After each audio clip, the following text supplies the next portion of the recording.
tere kõigile, siin on Kristel ja siin on tänased 3 kaarti, valida oma kaart või kaardid. Soovige oma soov või soovid, küsige oma küsimus või küsimused ja kuulake ära, mis kaardid teile öelda on. No nii.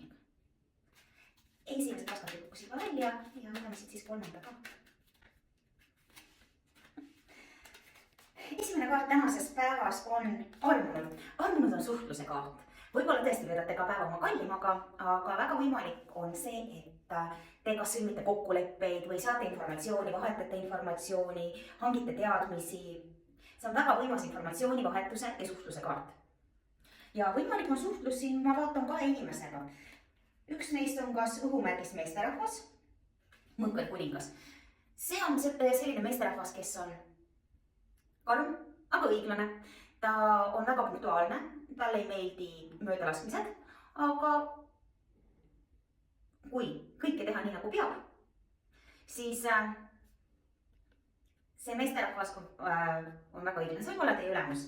Samuti teine kaart on naisterahvas, kes on siis tulemärk. See naisterahvas on selline hästi tragi, hästi ettevõtlik, hästi aktiivne, hästi tegus.